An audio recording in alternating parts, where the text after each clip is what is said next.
el Santo Domingo y por Pedro Crespo Calvo carpintero pregunté, y dijo una señora que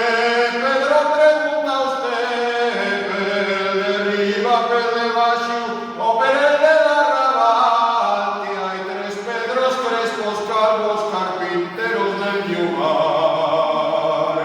que hay